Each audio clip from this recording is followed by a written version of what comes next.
ازيكم عاملين ايه؟ يا رب تكونوا بخير وفي احسن حال. النهارده بقى الفيديو بتاعنا زي ما انا وعدتكم ان احنا هنعمل كذا فيديو من المسحوق اللي انا عملت معاكم قبل كده، ان احنا عملنا الصابون السائل في البيت بطريقه سهله وموفره جدا.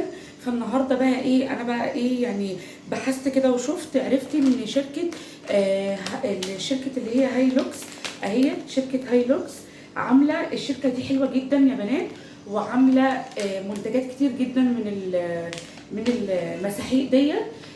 احنا عملنا الصابون السائل، وانا اكتشفت بقى وعرفت ان هم عاملين مسحوق للغسالات الاوتوماتيك اللي هي الباب بتاعها من قدام، وعاملين للغسالات اللي من فوق، وعاملين شاور جل، وعاملين حاجات كتير جدا. عملت معاكم الفيديو بتاع الصابون، وناس كتير دخلت لي في الكومنتات وقالت لي ان هي جابت الكيس دوت وجربته وطلع فعلا حلو جدا ومش بيبوظ الايد.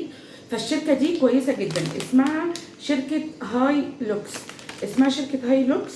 هتلاقي الطريقه بتاعت الخطوات على الكيس برضو، من لو انت حابه تقريها برضو تاني، بس انا هعمله معاكم. انا اتبسطت جدا لما عرفت ان هم عاملين منه للغسالات الاوتوماتيك وفوق الاوتوماتيك، وعاملين شاور جل. فالصراحه هم هيوفروا علينا في حاجات كتير. وبعدين الكيس ده ب 35 جنيه، معرفش بقى انت في منطقتك بيبيعوه. يلا بينا بقى نشوف هنعمله ازاي، وهعمله قدامكم وشوفوه برضو. شفتوا انتوا البرسيل جل؟ انا كنت ما بستخدمش الا برسيل جل لامانه، وانتوا عارفين ان انا ما بكدبش عليكم في اي حاجه، وقبل ما بطلع بالوصفه بجربها الاول عشان حرام ما يبقاش فيه خسائر. فانا جربته، يلا بينا نشوف هنعمله ازاي. اهوت باقل تكلفه هتعملي 4 كيلو من الجل للغساله المسحوق، الجل للغساله الاوتوماتيك وفوق الاوتوماتيك اهوت. يلا بينا لو عايزه تعرفي نشوف هنعمله ازاي. معايا الجيركن ده مكان البرسيل جل اهوت، عمل معايا 4 لتر، وكمان فايض منه اهو قد ايه زي ما انتم شايفين اهو. لو حابه بقى تعرفي يلا بينا نخش ونشوف الفيديو. متنسوش لايكات، ومتنسوش تشتركوا في القناه وتفعلوا الجرس عشان يوصلكوا كل جديد. يلا بينا نشوف عملناه ازاي. اهو بقى ايه هتجيبي عندك بقى طبق كبير حاجه يعني، وهنجيب المقص اهوت وهفتحه قدامكم اهو. نفتحه كده الاول،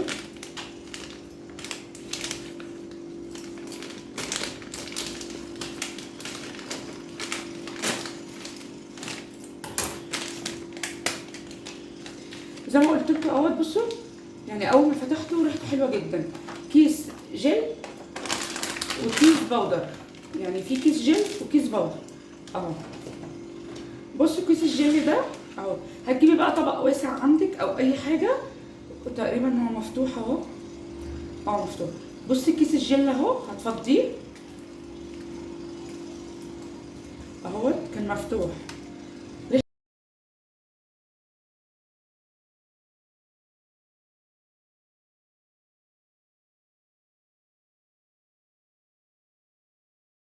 زي ما انتم شايفين كده اهو. وده كيس الباودر، والكيس دوت زي ما انا قلت لكم ب 35 جنيه، يعني فرق فظيع في الاسعار، يعني هيوفر عليكي كتير اهو. بصوا اهو بودر كده زي المسحوق اهو بالشكل ده كده اهو. هتجيبي بقى ايه حاجه خشب وهتبداي بقى ايه، بس اهم حاجه الخطوه دي مهمه جدا، تقلبيه كويس مع بعض. يعني اهم حاجه تقلبيه كويس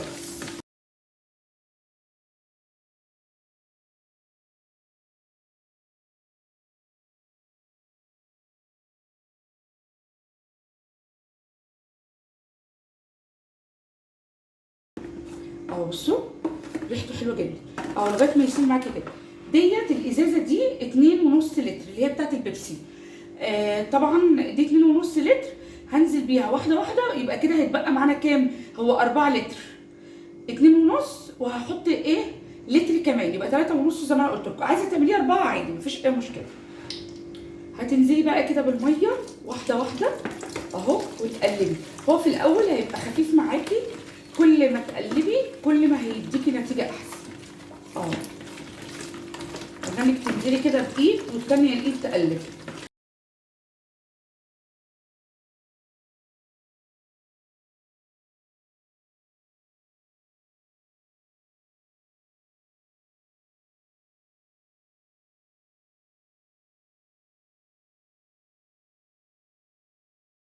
هو لسه سايب اهوت، لسه سايب، لسه ما تقلش معانا.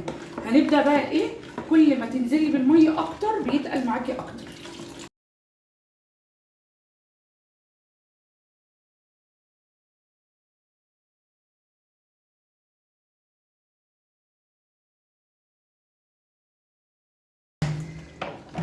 اهو هبدا ازود برضو،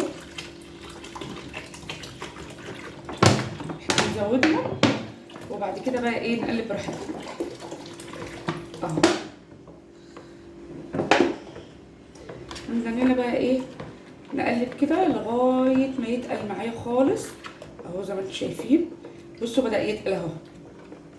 هوريهولكوا بقى بالكوبايه.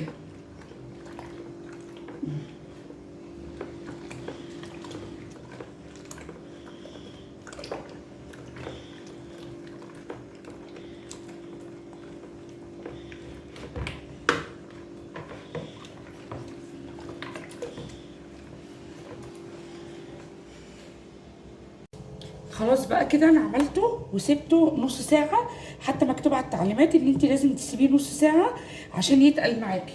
هنا هتلاقي اهوت، هتلاقيه على العبوه من ورا، هتلاقي مكتوب عليه ان انت اهو يترك لمده 30 دقيقه حتى يتم الامتزاج اهوت، ليه؟ عشان يديك التقل اللي انت عايزاه اهوت. فلازم نعمله. انا كده سبته نص ساعه.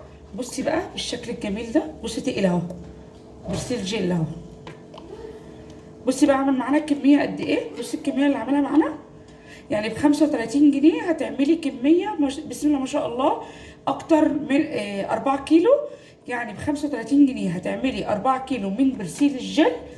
بصوا اهو، هيوفر علينا كتير جدا اهو.